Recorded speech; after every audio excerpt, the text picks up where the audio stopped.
우리에게 주신 말씀에 근거하여 예수를 주로 고백하는 사람들에게 주어진 특권이라는 제목으로 하나님의 은혜를 함께 나누고자 합니다.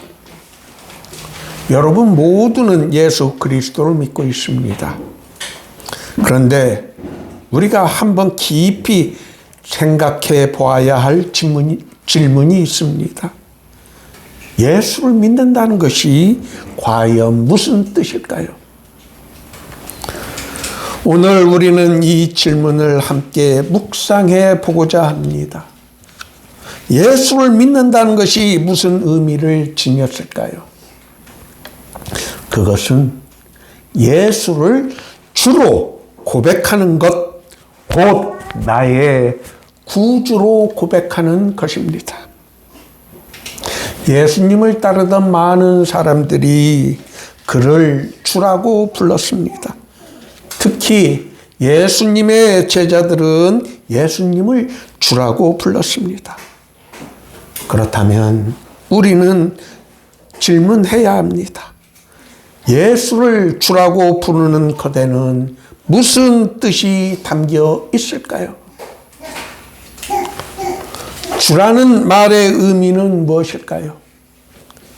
저는 이것이 주인, 영어로 마스터라는 의미를 담고 있다고 생각합니다.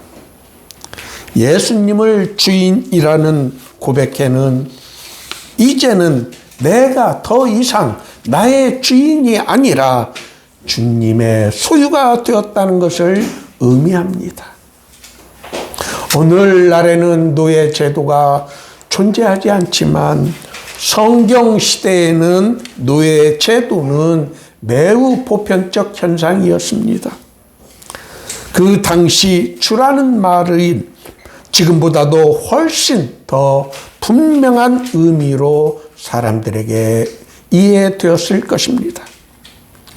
주인은 노예의 삶에 대해 절대적인 권위를 가지고 있으며 심지어는 생사여탈권까지 가지고 있었습니다. 그러나 여기에서 중요한 것은 주인은 단순히 권세만을 가진 존재가 아니라 노예의 삶에, 자기 종의 삶에 필요한 모든 것을 책임지는 존재였다는 것입니다. 그러므로 우리가 예수를 주로 고백한다는 것은 우리의 삶 전체가 그분에게 달려 있음을 고백하는 것입니다. 또한 우리는 우리의 모든 필요를 그분에게 맡긴다는 것을 의미합니다. 예수님께서는 자신을 주로 고백하는 사람들에게 놀라운 약속을 주셨습니다. 그것은 오늘 본문 요한복음 16장 23절 말씀입니다. 내 이름으로 무엇이든지 아버지께 구하면 주시리라. 저는 이 약속이야말로 예수를 믿는 사람에게 주어진 가장 큰 특권 중의 특권이라고 믿습니다. 우리가 어려운 일이나 우리가 필요한 것을 우리에게 없을 때 우리는 예수님의 이름으로 하나님 아버지께 구하시면 그것을 주신다는 것입니다.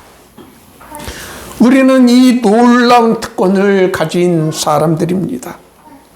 그러나 때론 우리의 믿음이 약해질 때 우리는 우리에게 주어진 이 놀라운 특권을 쉽게 잊어버리고 그저 세상 사람들이 구하는 것을 똑같이 구하며 살아갈 때가 있습니다. 성도 여러분, 우리는 결코 잊지 말아야 합니다. 예수님께서 우리들에게 약속하신 것을 우리가 누리기 위해서는 우리가 반드시 지켜야 할 원칙이 있다는 것을, 그 원칙이 무엇일까요?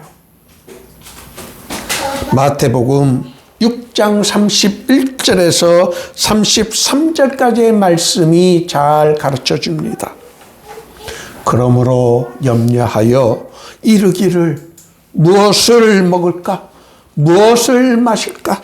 무엇을 입을까? 하지 말라. 이는 다 이방인들이 구하는 것이라. 너희 하늘 아버지께서 이 모든 것이 너희에게 있어야 할 줄을 아시느니라.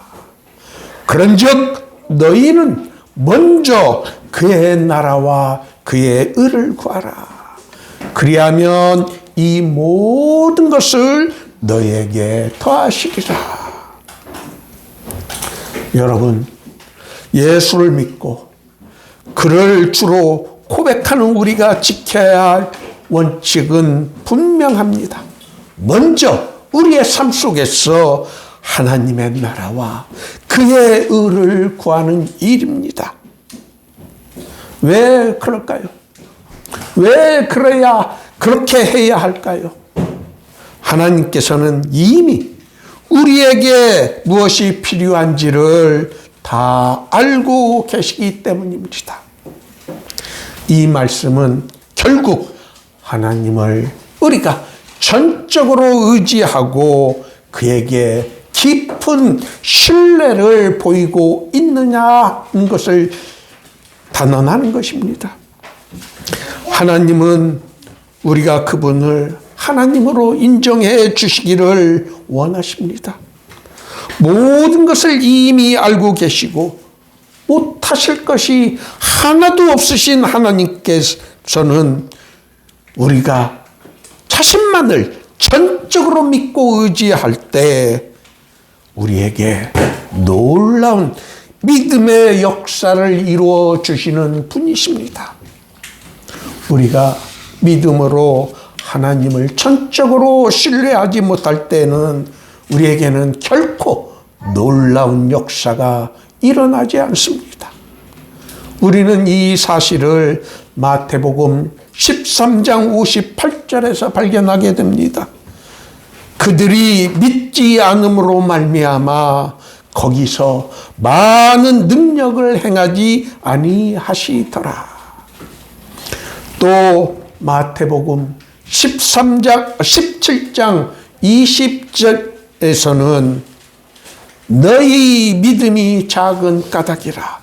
만일 너희에게 믿음이 겨자씨 하나만큼만 있어도 이 산을 명하여 여기서 저기로 옮겨지라 하면 옮겨질 것이요 또 너희가 못할 것이 없으리라 라고 우리 예수님은 믿음이 가지는 역사에 대해서 가르쳐 주셨습니다. 이처럼 믿음은 역사하는 힘이 매우 큰 것입니다. 따라서 전적으로 하나님을 믿고 예수를 주로 고백하는 우리는 세상 사람들이 구하는 것과는 다른 것을 구해야 합니다. 이 원칙을 따라 살아간다는 것은 곧 하나님을 전적으로 신뢰하는 믿음을 보여주는 것입니다. 하나님의 나라와 그의 의를 먼저 구하는 삶이야말로 우리가 보여야 할 온전한 믿음인 것입니다. 여러분에게 무슨 문제가 있습니까? 여러분에게 필요한 것이 있습니까? 그렇다면 예수님의 약속대로 예수 그리스도의 이름으로 하나님 아버지께 기도로 구하시기를 바랍니다. 그러나 기억하십시오. 먼저 그의 나라와 그의 의를 구하는 성도가 되어야 합니다. 우리의 하나님 아버지께서는 우리가 무엇을 필요로 한지를 이미 알고 계십니다. 그러므로 우리는 걱정 대신에 감사함으로 우리 구할 것을 예수님의 이름으로 기도로 하나님께 아뢰는 것입니다. 성도 여러분, 예수를 주로 고백하는 여러분 모두가 우리에게 주어진 이 놀라운 특권이 있음을 잊지 말고 이 특권을 여러분의 삶 속에서 날마다 누리시기를 바랍니다. 지금 여러분의 삶에 해결되지 않는 문제가 있습니까? 그 모든 것을 예수님의 이름으로 하나님 아버지께 아뢰시기를 바랍니다. 그리고 날마다 이 특권을 누리며 살아가는 여러분이 되시기를 예수님의 이름으로 축원합니다.